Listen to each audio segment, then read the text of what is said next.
Hey guys, what's up? It is your friendly neighborhood UberGoose here. I want to talk to you guys today about the artifact challenges. Now that we have the mage tower going for the next, I think, 3 days is the number they were throwing out before 7.2 launched. We have the mage tower for 3 days. That means you have 3 days to attempt to try and get your artifact appearance before you have to wait for it to be rebuilt. So, if you are a healer, if you are a restoration druid, I am going to attempt to help you understand how to do this because holy fuck, it felt like bashing my head against a brick wall. It is really hard, but it felt really good to get it down. So to throw out some quick tips, first of all, to give you a little bit of info, the first time you attempt the appearance challenge, it is free. Every time after that, it is 100 nether shards. So it's very cheap. You can attempt it a lot of times. So very quickly, you have 3 people with you. You have Callie Carrington, Commander Jared Shadowsong, and Granny Marl. Granny Marl is a hunter. She attacks from range. Jared is kind of a tank. He's more of like a fury warrior, but he tends to tank. He has a taunt ability, so he will be taking the most damage. And then Callie Carrington is a rogue and generally doesn't take that much damage. You can kind of not worry about her too much. In stage 1, you begin with, of course, as you saw, 1 archer comes out.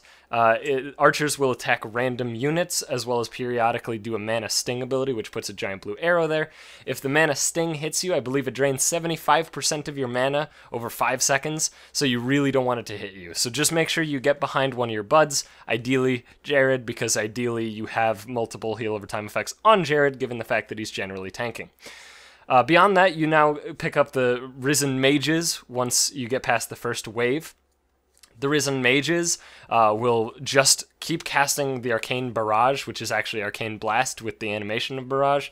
Or I think it's called Arcane Blitz for them. It's Arcane Blast from Arcane Mages, very simple. And they just cast it, and it'll build up more and more damage as they continue to cast it, and they'll get bigger and bigger. If you're a Resto Druid, you have to take Typhoon here. And not only do you have to take Typhoon, but you actually have to be a Tauren. I know it sounds awful, and if you're a fucking troll, I am so sorry for your loss. But I cannot imagine doing this as a troll. You just need interrupts. And ideally, you want to interrupt the 3rd Arcane Blitz as often as possible. That is going to be the most efficient. And it turns out that the 3rd Arcane Blitz actually lines up with the Risen Soldiers every time that they spawn straight out of the gates to interrupt their knife dance as well. So there are more benefits than just stopping his damage from building up. By the way, when you do interrupt them at all, they pretty much lose the stacks. They can't actually keep the stacks rolling as long as they have begun casting the spell and are at least a little bit into it before you interrupt. Finally, the 3rd mob you have to deal with is the Risen Soldier. They pretty much have 2 abilities. They'll just normally attack Jared, but then they have 2 abilities outside of that. One where they do Knife Dance, just like the guys in Blackrock Hold. By the way, all of these mobs are pretty much just Blackrock Hold mobs, just like in the dungeon, except the Mana Sting is not part of the dungeon archers. So he'll do Knife Dance just like in the dungeon. It'll just hit everybody. If you can interrupt it, go for it. If it lines up with interrupting the Blitz, which it always should at the very start, go for it. And that'll be that. And then they also fixate on you. If you're a Resto Druid, this is the one time that you actually can shine in this entire challenge. Because you have both Ursol's Vortex as well as Typhoon to kite. And not only that, if they just start hitting you, just fucking go bear form like this and pop Frenzied Regen, because they hit really hard. That means Frenzied Regen is going to heal a shitload more, and as long as you have any number of hots on yourself, Frenzied Regen, not only does it count towards your mastery, but it also benefits from your mastery. So you just get to pretty much heal to full and not die as long as Frenzied Regen is on you, even if 2 guys are fixated on you, as you can see here. So that's pretty much all these mobs. They come in different varieties. You can watch this video and see in what order they come. The very last one is the hardest. You have to fight 1 of each.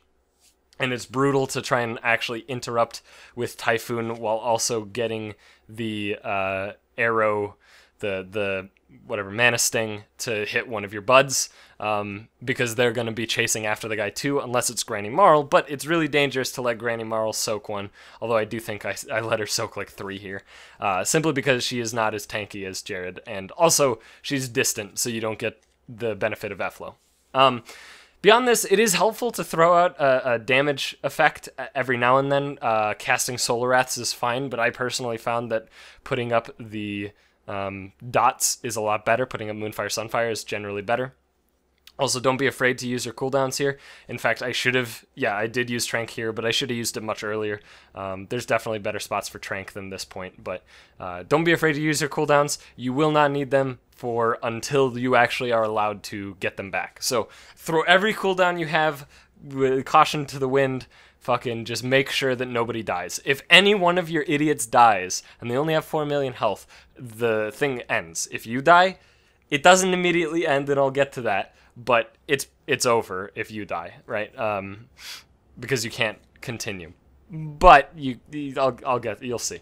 And that's pretty much it for the stage 1. This is by far the hardest stage in my opinion. Even after I made it to the final stage, I kept fucking up on stage 1 just because you can never really tell, especially on this one. It's like if the guy doesn't fixate you, if he fixates one of your buds, simultaneously they get hit by an arcane blitz as well as just a random arrow from the archer. Like, they're just dead and you can't do anything about it. Like, it feels like there's a slight RNG element, but I guess you could throw Iron Bark if they get fixated or something like that. But it still does feel kind of cheap, right? They can still die a little bit too fast. And that's kind of why Resto Druid struggles in this challenge, I think. I haven't seen other, heal classes, but I have to assume that Holy Paladin and Resto Shaman are probably the best for this challenge due to the fact that they do have very good burst healing when people are low, in the case of Resto Shaman, and also they both have pretty good ability. Like, Holy Paladin has an actual good stun, along with actual good burst DPS for something like this part. And then they also have burst healing, and then Resto Shaman has an 8-second interrupt. So I think they both have a lot of value over Resto Druid in this challenge, but there are a couple spots where Resto Druid can shine. So this part's pretty simple. You have 5 minutes to get to your friends. You pretty much just have to go through this staircase. Every time you kill these eyes, they explode and deal damage to you. Just make sure you're topped off, at least like 90% health. If you're 100% health, that would be ideal. The damage they deal seems to be pretty variable. It seems to be very different numbers each time. And I think this guy knocks me really, really low, and I'm not entirely sure why. I tested the distance. I tested if it's based on how far away you are from them, and that has no bearing on it. So I don't know, just sometimes it does way more damage than other times, I don't know what those unstable fell orbs do. I haven't let myself get hit by them yet, so I'm assuming they just deal damage, so just pop them. Any damage ability will make that happen. If you're a Resto Druid, this is a great time for you to have your Guardian Affinities. It allows you to actually deal with this shit very easily. This specific pull I can definitely see being a problem for other heal classes, depending on how good they are at actually killing shit while also healing themselves.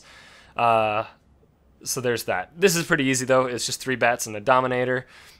Very simple. After you kill this Dominator, you want to open the gate behind you, and you're going to see 4 mobs. One guy's running around, he's feared, and if he runs into you, he fears you for like 6 seconds, so don't let that happen. The way to actually fix it is just dispel him. That guy right there, I targeted him, so you just want to dispel him. I life bloomed because I'm a dumb idiot. And then you want to top these guys off. I'm not sure what happens if they die, but it is important to make sure they don't die for a bit, because if they die, they can't soak the Mana Sting from this mob. So this is a named mob coming up that you have to fight, and this mob will cast Mana Sting, and depending on your DPS, you may even cast up to 4 Mana Stings, so definitely be careful about it. And you want these guys to be topped off simply due to the fact that you do want them to soak the Mana Sting, because similar to the previous guys, if it hits you, you're going to lose a shitload of mana, and if you lose mana, you won't be able to heal yourself. And she actually hits really, really hard. You're going to see, I think I dropped pretty low coming up here because I was trying to focus on DPS a lot or something. But yeah, so she has 7.3 million health, and she casts Mana Sting in whatever this interval happens to be, whatever you're seeing here.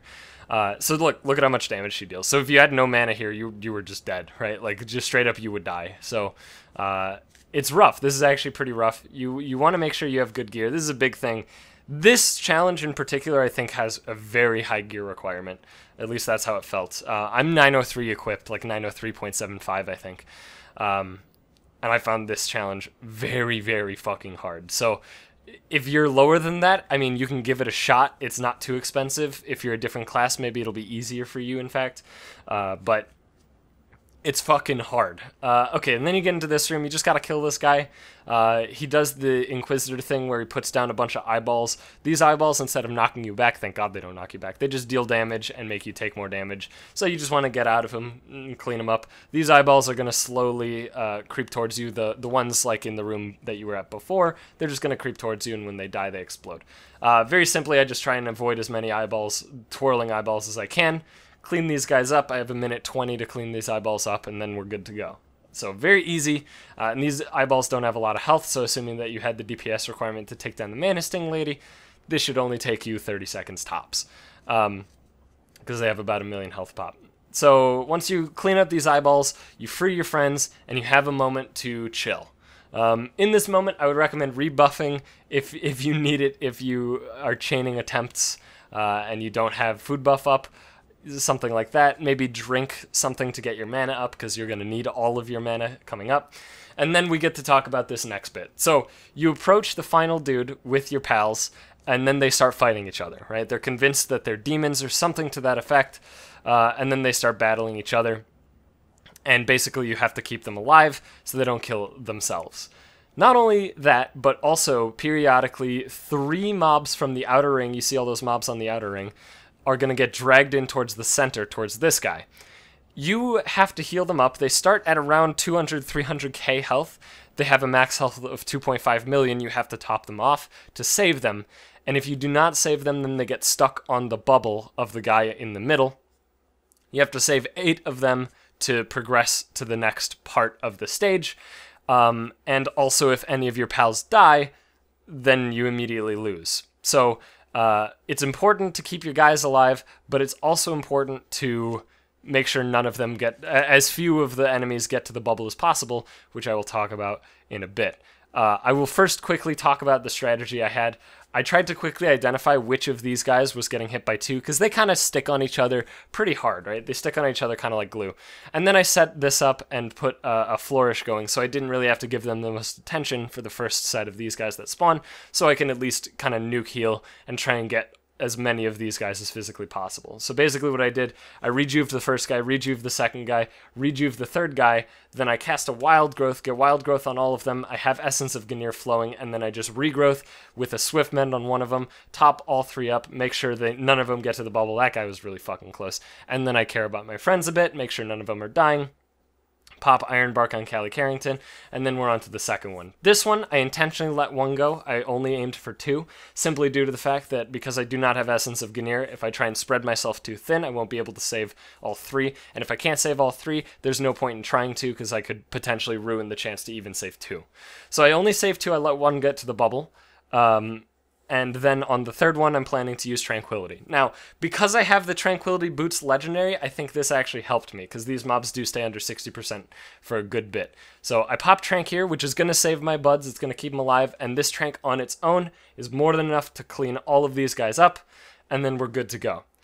We've cleansed 8, and we're good. So, why do you not want them to reach the bubble? Well, you'll see momentarily. Every single mob that reaches the bubble will actually come at you and fucking fight you. And they are all the warrior who do knife dance and fixate. The first time I got here, I didn't really understand what was going on. And every single fucking mob, like, made it to the bubble. And I made it through. Like, I saved 8. I saved my butts. And I was like, whoo, wow, that was really hard. Ooh, I'm out of mana. Whoo, wow.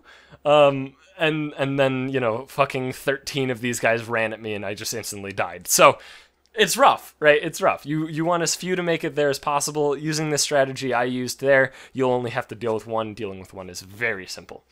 After you do this, you have to fight this last guy, okay? As you're fighting this last guy, there's pretty much one thing you have to worry about. He jumps on you and leaves a giant patch of fire, and he'll also give you a debuff periodically that makes you explode, dealing your current health and damage to all of your buds. Of course, if any of your buds die, it instantly ends. So, here I just was like, oh fuck, rapidly click off all of my heal spells. You know, I fucked up, it's bad. So here's the big thing. Here's the tip that I'll give you that I didn't know. Just try and be as close to the fire puddles as possible. Try and overlap them as much as possible. He'll always target you. 100% of the time he will target you with the leap. So you want them to overlap as much as possible, otherwise you will run out of space. They do not kill them very fast at all. In fact, also throw Moonfire, Sunfire as much as possible. Your buds don't need that much healing here. It's mostly up to you managing the debuff, you managing space, that sort of thing.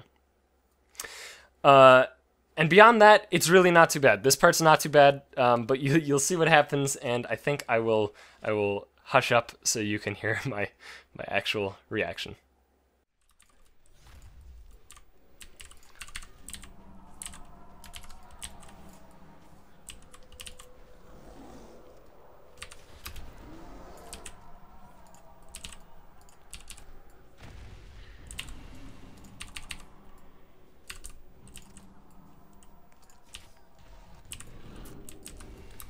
I can't even target him. Okay.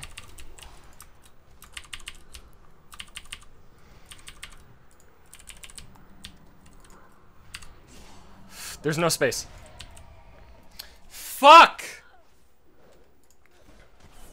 I wonder if they can kill him in time. Come on.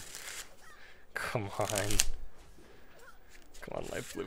Take him home, please. If this works, I'm gonna just lose my fucking mind. Jared, please.